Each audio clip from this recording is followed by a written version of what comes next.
Hey, it's your buddy AJ from the Y-Files. And Hecklefish. Right, and Hecklefish. We just wanted to tell you that if you want to start a podcast, Spotify makes it easy. It'd have to be easy for humans to understand it. Will you stop that? I'm just saying. Spotify for podcasters lets you record and edit podcasts from your computer. I don't have a computer. Do you have a phone? Of course I have a phone. I'm not a savage. Well, with Spotify, you can record podcasts from your phone, too. Spotify makes it easy to distribute your podcast to every platform, and you can even earn money. I do need money. What do you need money for? You kidding? I'm getting killed on Guppy support payments. These 3 ex-wives are expensive. What, you don't want to support your kids? What are you, my wife's lawyer now? Never mind. And I don't know if you noticed, but all Y-Files episodes are video, too. And there's a ton of other features, but we can't be here all day. Will you settle down? I need you to hurry up with this stupid commercial. I got a packed calendar today. I'm sorry about him. Anyway, check out Spotify for podcasters. It's free, no catch, and you could start today. Are we done? We're done, but you need to check your attitude. Excuse me, but I don't have all day to sit here and talk about Spotify. Look, this would go a lot faster if you would just let me get through it without...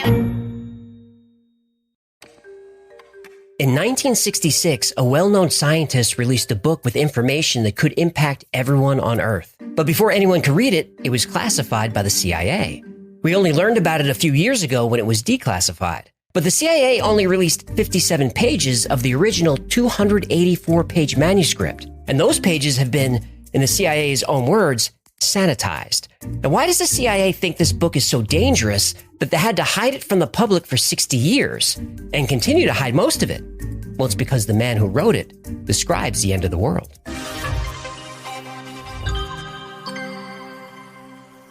In 1966, former McDonnell Douglas engineer Dr. Chan Thomas released a book called The Adam and Eve Story. Now, that title might sound like he's being cute, but he's actually being literal. This book is about the end of the world as we know it. Hey. What's up? Is this one of those stories where you scare the hell out of us? Didn't you wrap it up with a happy ending? Well, you're half right. Oh, no. If I soil my bowl again, you gotta remember to edit that out. They didn't know you had an accident. You just told them. Well... Thomas presents evidence of a coming shift in the Earth's poles that creates a cataclysm. And Thomas says these pole shifts are cyclical, that on regular intervals, a disaster wipes out almost all human life, and we start over again in the Stone Age. He says we're actually the 6th advanced civilization to evolve on Earth. There may have been even more civilizations that have been here, but the further back you go, the harder it is to know for sure because some of these civilizations occupied continents that no longer exist. Now, Thomas isn't the first scientist to publish this theory. In 1958, almost 10 years before the Adam and Eve story, Charles Hapgood published The Earth's Shifting Crust, which discussed the Earth crustal displacement hypothesis. This theory says that sometimes the Earth spins really fast and the continents are rearranged. When Hapgood proposed the idea of continental drift, it was called pseudoscience. But Hapgood had his supporters. In fact, Albert Einstein wrote the forewords for 2 of his books. Now, of course, we know that Hapgood was right. The continents do move. They drift apart and collide together over and over again and have done so for almost 4 billion years. Pangaea was the supercontinent that broke apart to form the land masses that exist today. But before Pangaea, there was the supercontinent Gondwana, which existed for 400 million years. Before Gondwana, there was Pannotia. Before that, Rodinia, Columbia, Atlantica, Arctica, Kennerland, Ur, and Valbara. These were all supercontinents that eventually broke apart and reformed. After working with Einstein and a few other scientists, Charles Hapgood released the book The Path of the Pole as an update to his previous theories. In this book, Hapgood suggested that the Earth's poles are constantly moving. Again, this piece of pseudoscience was eventually proven true. Hapgood believed that a pole shift between 15 and 40 degrees occurred around 9600 BC, or 11,600 years ago. Younger Dryas. Now, the Piri-Reis map is something that has baffled scientists for hundreds of years. On the Piri-Reis map is the continent of Antarctica. But Antarctica wasn't discovered until 1820, and Piri-Reis claimed the information on his map came from much older maps. If Charles Hapgood was right and the Earth's axis was shifted 15 degrees from where it is now, Antarctica wouldn't be completely covered in ice. Hapgood believed an Ice Age civilization, long forgotten, mapped the coast thousands of years ago. Though many of Hapgood's theories have proven to be true, the Ice Age pole shift is still controversial. We do know the poles shift over time. We also know the continents drift over a very long period of time. But Dr. Chan Thomas, in his book The Adam and Eve Story, says the shift happens in less than a day. Chan Thomas describes in detail what this will be like. and it's worse than any Hollywood disaster movie ever conceived. Far worse.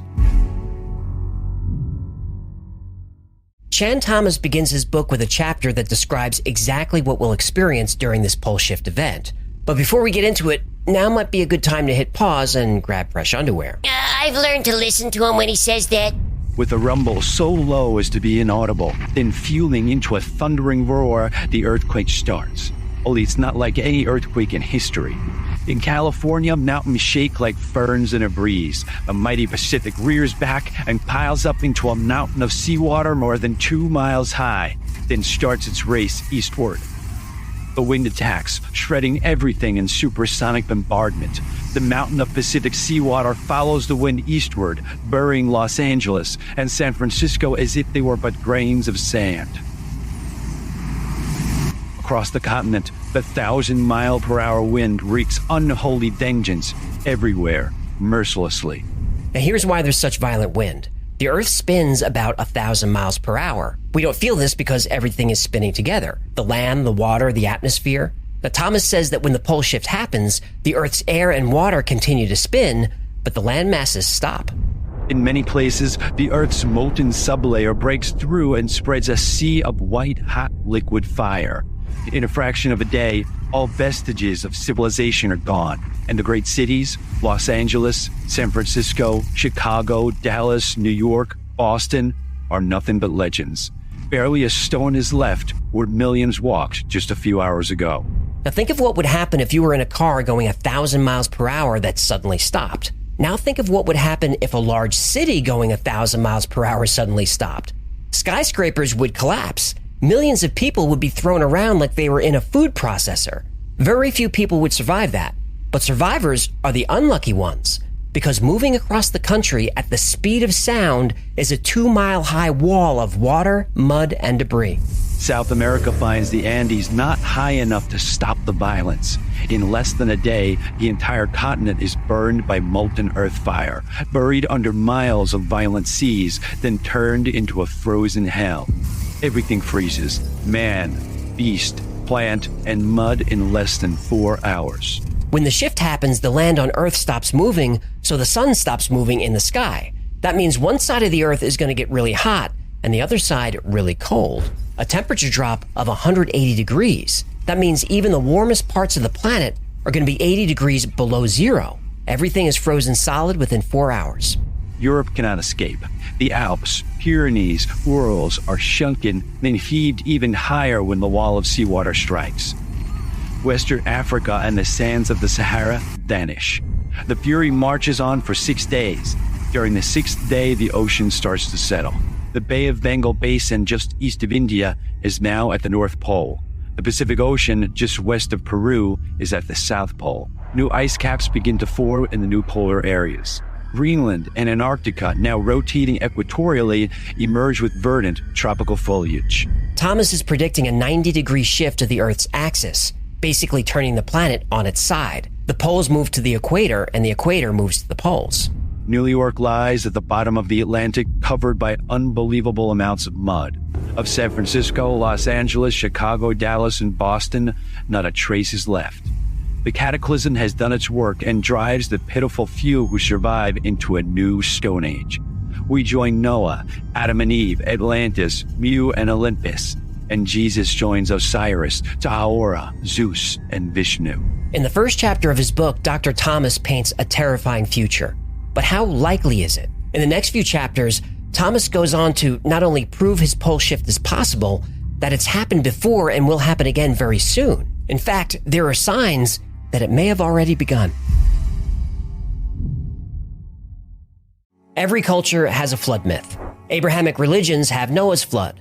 The Mayans have the Huracan flood, where the word hurricane comes from. Ancient Hawaiians have the Nu'u flood. The Sumerians wrote about a flood in Gilgamesh. Europe, Asia, Pacific Islanders, and native tribes from all over America. They all talk about a great flood that cleansed the earth so civilization could start again. Now, one myth is just folklore. 2 myths are a coincidence. 40 flood myths? This starts to look less like a myth and more like actual history. Now, on this channel, we typically associate great floods with the end of the last ice age, the Younger Dryas. And core samples provide solid evidence that this happened. But what's interesting is Thomas said the last great flood wasn't 11,500 years ago, but 6,500 years ago. Now, in the 1960s, there was very little, if any, proof of this. But a few years ago, archaeologists found evidence of the Gunyu flood myth in China. Evidence of a great flood has been found in the Mediterranean and in the Black Sea. These discoveries put the flood between 6,500 and 7,000 years ago, more recent than the Younger Dryas, and right when Thomas says it happened. Chan Thomas provides the dates of other floods. The Younger Dryas is about 11,500 years ago. Before that, a flood 18,500 years ago. And this is exactly the time when the Bering Land Bridge went underwater. Before that, 29,000 years ago, which was the end of the Wisconsin glacial period. And before that, 43,800 years ago. But global floods aren't controversial. We know they happened. What is controversial is the claim that advanced civilizations existed before each of the floods. Mainstream archaeology and paleontology say the first civilization emerged in Mesopotamia 6,500 years ago.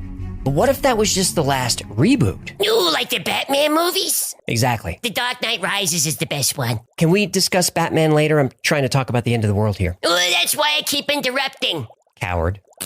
When we look at the erosion around the base of the Great Sphinx, we see patterns that were formed by running water.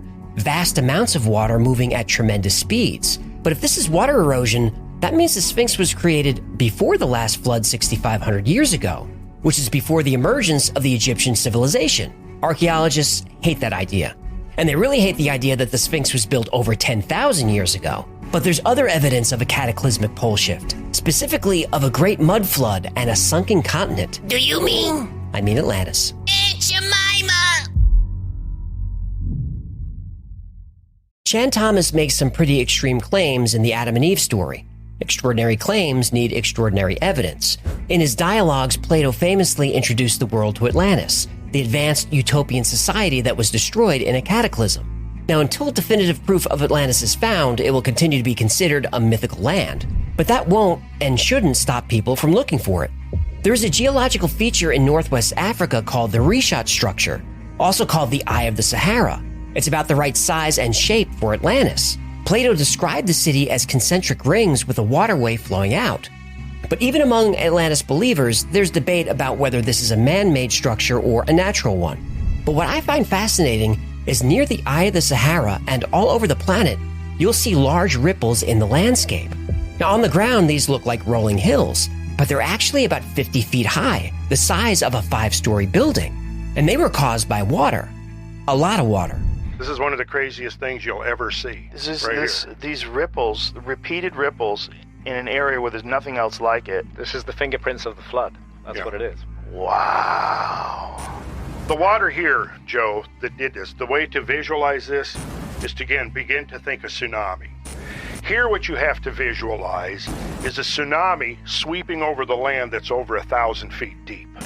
And it's sweeping down over this land at probably 200 or 300 million cubic feet per second, which is an inconceivable amount of water. But Atlantis isn't the only place lost to this disaster.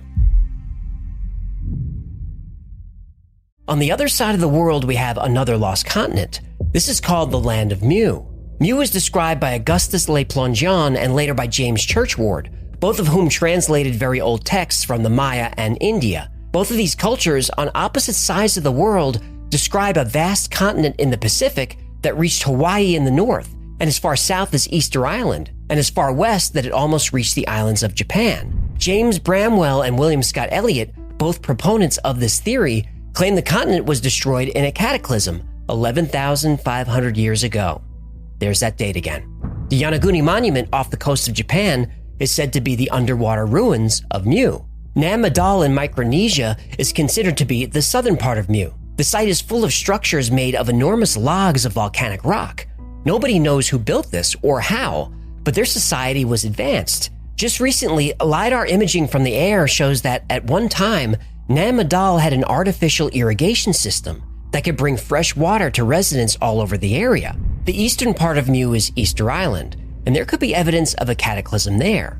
On Easter Island are the Moai statues, and you've seen these. It's lots of heads, about 1,000 actually. And most people don't realize that these statues have bodies buried deep underground. So there are two options. One, whoever built the statues first dug holes, then buried 30-foot tall, 80-ton statues up to their necks, then filled in the holes. Or two, the statues were completely above ground, but at some point were buried by something. And look at Easter Island. It's a tiny island in the middle of nowhere. At one point, 12,000 people lived there. Where did they come from? Mainstream anthropology says that people from Polynesia took a canoe out thousands of miles in the middle of the Pacific and hoped for the best. But if the continent of Mu was real, then they could have just walked there. This could also explain why Polynesian languages share similarities to Greek, and maybe why on Easter Island they worshipped a sun god called Ra, which is awfully close to the Egyptian sun god Ra. And the connections don't stop there. There are similarities between Greek, Egyptian, and even Indian gods, as if all these cultures intermingled or came from a single source. Chan Thomas lays out some good evidence for the cyclical cataclysm theory. But the big questions are how and when will it happen? Well, you're not going to like the answer. Dr. Chan Thomas lays out a compelling argument for a coming global cataclysm. But when? Well, to answer that, we have to understand how it happens. In the story of Adam and Eve, Thomas includes a diagram showing the cross-section of the Earth and a description of the process. The process of a cataclysm is known now. Look at the cross-section of the Earth inside the front cover. You'll see two molten layers, the orange ones.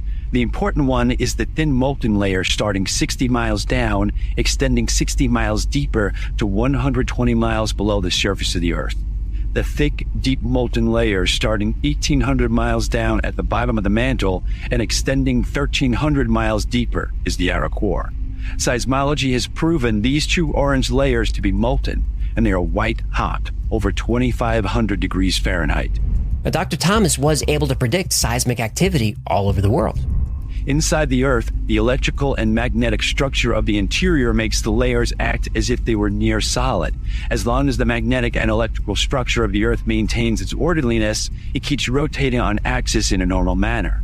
Every few thousand years, the magnetic and electrical orderliness in the shallow molten layer is disorganized, to the extent that the shallow molten layer is allowed to act as a free liquid, which then serves as a lubricant for the ice caps to pull the shell around the Earth's interior so as to have the ice caps shift about 90 degrees into the torrid zone. When this event occurs, the layer beneath the Earth's crust turns from solid to liquid. Then the land masses can slide around freely, and the weight of the ice caps then yanks the Earth off axis. In 1/4 to 1/2 a day, the geographic poles move to the torrid zone and all hell lets loose. Well, that's an understatement.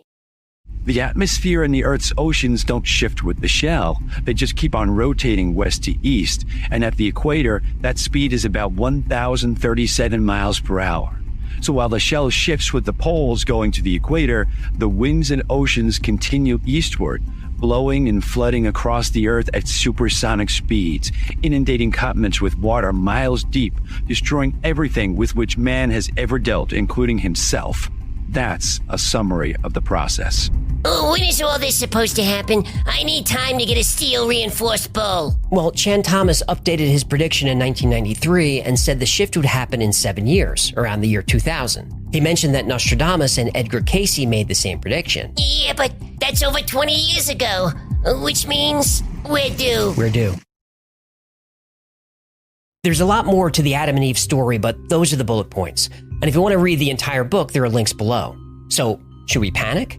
Well, let's address a few items in the book and see how they compare with known science. But first, let's clear up a few things. I told the story based on what's in the book and in the articles and videos floating around the web. The videos aren't completely accurate. First, you'll hear that Chan Thomas is a made-up name. Because the subject matter was so explosive, he wrote the book under a pseudonym. Well, this isn't true. Dr. Chan Thomas was a real person. Chan is a nickname. His full name was Dr. Chauncey Powers Thomas. He was born in Missouri in 1920 and passed away in 1998. He was married and had children and grandchildren. He was an electrical engineer and he did work for McDonnell Douglas. He even appeared as a UFO expert in a documentary in the 90s. And he was on Johnny Carson on April 7th, 1965, with Ava Gabor. Well, at no point in this story did I think we'd end up with Johnny Carson and Ava Gabor. Dr. Thomas wrote a few books, some about the coming cataclysm. He wrote about ESP, UFOs. He wrote one book on how to teach yourself natural childbirth. Wait, what? What does he know about childbirth? Now, I'm not a biologist, but I don't think men can... Don't go there. Another thing you'll hear is that the book was originally 284 pages, but the CIA only released 57 of those pages. Not true? Nah, the original book was 57 pages. If you look at the table of contents, the conclusion begins on page 45. And some people will say the CIA is withholding documents because pages are missing, like page 8, page 18, page 20, and a few others. Well, they're missing because they're the opposite sides of title pages. In the original book, they're blank. And I could show you this. Someone has a copy.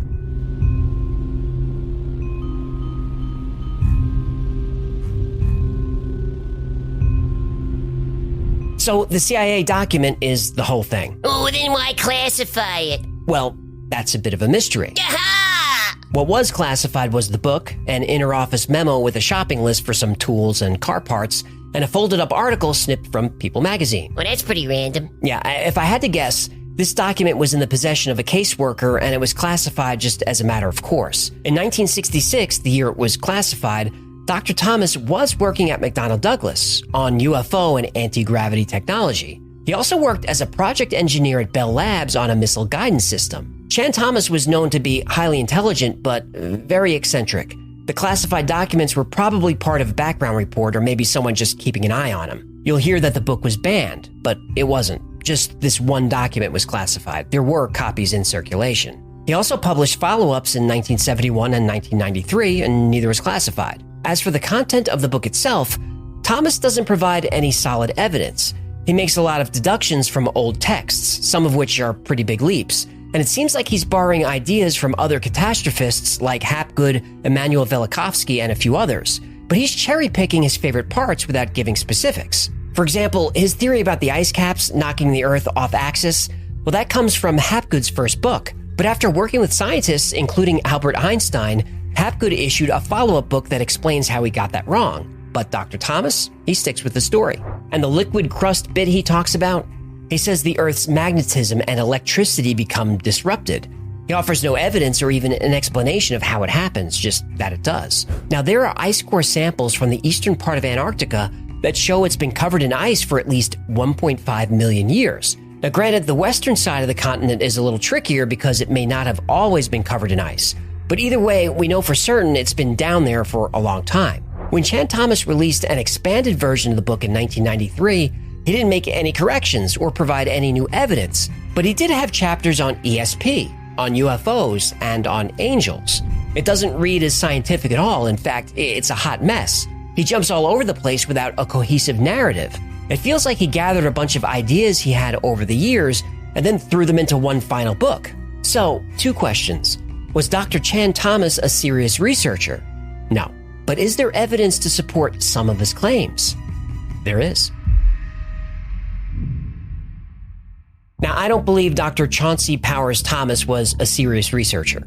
Whether he really had ESP or not, I'd rather not get into it. But some of the claims he makes in his book have been proven possible. We know that global floods have happened. The evidence is everywhere. But these floods, specifically from the Younger Dryas, were not from the oceans. They were from the rapid melting of glaciers. Still, they were destructive. They really did create tsunamis 1,000 feet high, and they really raised the sea level hundreds of feet. He says the temperature drops so much and so quickly that everything is instantly frozen solid. He talks about woolly mammoths being frozen with buttercups in their mouths. Now, this is true. Mammoths have been discovered that were frozen in the middle of eating. Now, it takes a long time to freeze a steak, but to flash freeze a mammoth? Those conditions would have to be extreme. According to Thomas, seismic activity is one of the reasons the Earth's axis shifts. This is also true. NASA found that the big Indonesian earthquake in 2004 shifted the North Pole about 25 centimeters east, and the Earth's rotation sped up, which decreased the length of a day by 2.7 microseconds. In 2010, an earthquake in Chile did the same thing. The Earth's axis shifted and the day was shortened again. In Japan the following year, it happened again. Is this a concern? Not really, no. Earthquakes speed up the Earth a little bit, but the moon slows it down. Things stay pretty well balanced. The shifts aren't anything to worry about. Now, the shifting magnetic poles, that is a concern. We know the Earth's poles flip-flop. North becomes south and vice versa. And geologically speaking, it happens a lot. It's happened hundreds of times. On average, the time between shifts is about 300,000 years. but we haven't shifted in almost 800,000 years, so we're way overdue. How do we know it flipped? Well, because when lava cools, it creates a record of the orientation of past magnetic fields, like a tape recorder records sound. Ooh, that's pretty cool, actually. The poles are always moving. In the early 1990s, the North Pole was drifting about 9 miles per year, but that's been steadily increasing. In fact, GPS is updated periodically to account for this, but GPS was being updated every 5 years, then every year, and now every 6 months. The pole is now drifting at almost 40 miles per year, and the Earth's magnetic field is weakening quickly. These are signs that a shift could be coming. So what then? Is that the end of the world? Well, life will go on. Animals that navigate using geomagnetism will be confused, but in a generation or two, they'll figure it out. Animals that don't use magnetism probably won't notice a difference. The geologic record shows no major die-offs during pole shifts, and our species has lived through a few shifts the past 3 million years, and we're still here. Ugh. But Oh no. our ancestors didn't have satellites or GPS or planes. A lot of our technology is going to go haywire. But code can be rewritten and software can be patched. The real danger is in between the shifts. As we approach a pole shift, the Earth's magnetic field gets tangled up and extremely weakened. This leaves us vulnerable to solar activity. Solar winds, storms, coronal mass ejections, these are bad. Without our magnetic field to protect us, satellites will get fried if they're not hardened. Rates of cancer will increase dramatically. And if you think climate change is a problem now, Climate change is not a problem now. yeah, it is. Don't be a sheep. Either way, the climate will be very unpredictable. But the biggest danger is our power grids. High enough solar activity could knock out all electricity on Earth for days or weeks, maybe months in some places. To say there will be civil unrest is a huge understatement. When Dr. Chan Thomas released his book, The Adam and Eve Story, it was dismissed as pseudoscience. But in the 50 or so years since it was published, a lot of his claims can be proven. It would seem that, in some cases, the difference between pseudoscience and real science is just time. And if just a fraction of Dr. Thomas's predictions come true, our time is running out. Thank you so much for hanging out with me today. My name is AJ, that's Hecklefish. This has been the Y-Files. If you had fun or learned anything, do us a favor, subscribe, share, like, comment. I know I'm a broken record, but that stuff really helps the channel. And like most topics we cover on this channel, today's topic was recommended by you. So if there's a story you'd like to see or learn more about, go to theyfiles.com/tips. And special thanks to our patrons who made this channel possible. Without you, Without you patrons, I'd still be waiting tables at that biker bar in Queens. Don't ask. if you'd like to support the channel, consider becoming a member on Patreon or grab something from the Y-Files store. Your support keeps this crazy train going. All aboard! Get it. Let's get out of here before he starts singing. Until next time, be safe, be kind, and know that you are appreciated.